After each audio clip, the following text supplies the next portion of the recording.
This is Sam. I am I here, and I got another story to tell you. Yay! And this one's called Paco and the Key to the Crown. Ooh, this one sounds exciting.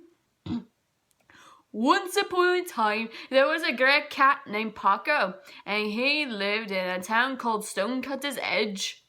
You might not believe me when I say anything and everything happens to Paco, but it does. Paco was walking through the woods one day when he came across a bag. Ooh, a bag. The bag was small and plain. Paco walked over and examined it more closely. The bag was old and covered in dirt, almost like someone just dug it up. Paco looked around but didn't see any new holes in the ground. Curiosity was getting the better of Paco. He wanted to know what was inside the bag. I want to know too.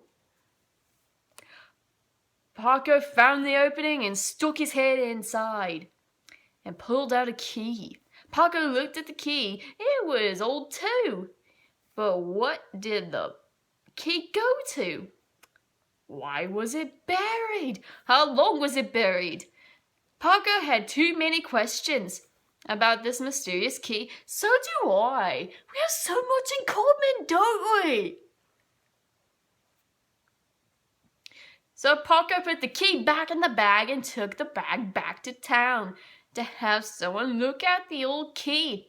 Once back in town, Paco made a beeline straight to the town locksmith.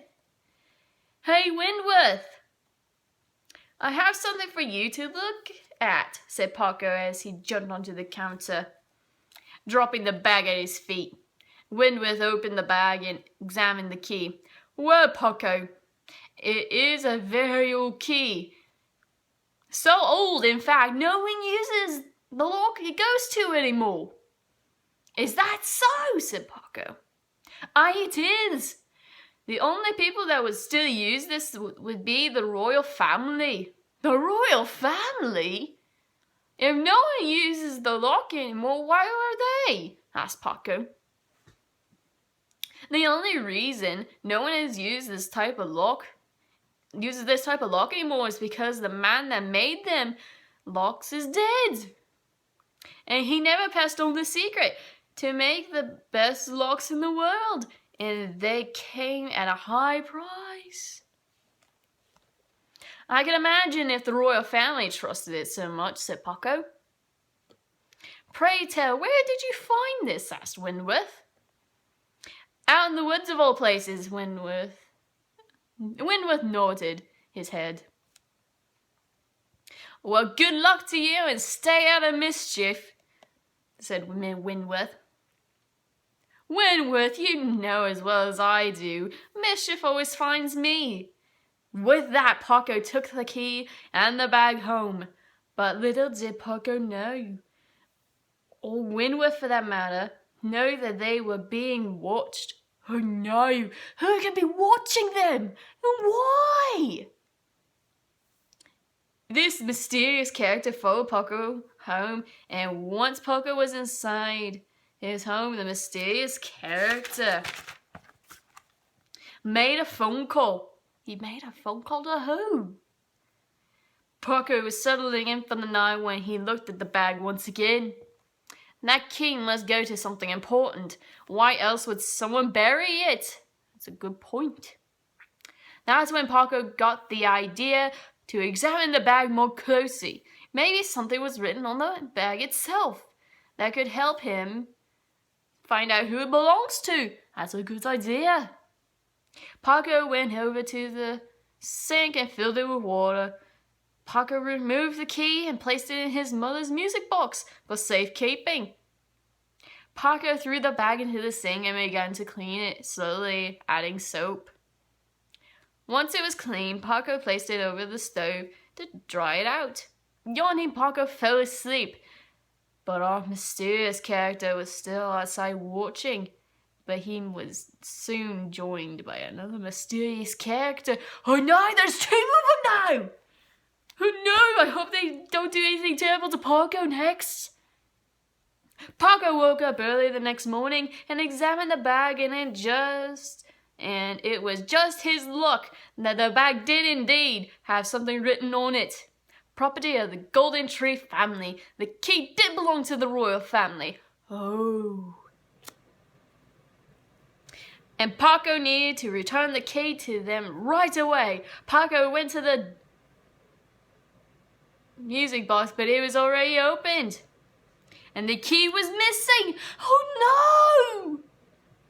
Paco looked around the room and found that one of his windows was wide open. Ooh. Paco looked out the window and found footprints. Paco locked up his house and followed the tracks into the woods. It didn't take long for Paco to find the thief. It was a rat. I knew it. He was sleeping by a small campfire. Paco slowly approached the sleeping rat. Paco took his time and then pounced on the rat. The rat squeaked madly as Paco pinned him down. Paco recognized the rat as being Whiptail, the rat that stole from the Good King mob. I would like the key that you stole from me back, please, said Paco. Fat chance, cat. You're outnumbered, said Whiptail. Paco was confused for a moment until he looked behind him. A fish by the name of Phil McGill's Whiptail's partner in crime. You're going to steal from the royal family, said Paco. Yes, we are, said Whiptail, getting out from under Paco. And what is it that you plan on stealing? Asked Paco. The crown, of course, said Phil McGill's. And what do you plan on doing with me? Asked Paco. Phil and Whiptail looked at each other. What are we going to do with him? Asked Whiptail. Also, how do you know that key goes to the crown? It could go to something completely different, said Paco. Silence! I've had enough of you and your stalling. Tie him up, we have work to do, snapped Phil. Whiptail was pushing Paco towards a tree when Paco started talking again. What makes you think that I'm going to be held here? You're a cat, nothing special about you, said Whiptail. Really? It sounds like Paco's got a trick up his sleeve. You don't know me very well then, do you? Asked Paco, as he began to purr. Purr? Why is he purring? A deep hum came from Paco's chest, and soon both Whiptail and Phil were both on the ground. Still purring, Paco tied both Whiptail and Phil McGill up to a tree. Paco stopped purring and found the key. Don't worry, boys. I'll make sure the sheriff comes for you. In the meantime, bye, said Paco as he picked up the key and ran to town to tell the sheriff. So Paco's got a special purr. Oh. Once the sheriff was out collecting Whiptail and Phil, Paco made a run to the castle of Golden Tree. Once there, Paco presented the key to the king. The king was very pleased, and in return told Paco what the key really went to. I'm so excited, I can't wait! The key, my dear Paco, goes to a chest that belonged to my mother. She told me that something important was in it, and she hid the key so no one could get to it. I soon found out that the chest was referring to was her chest indeed.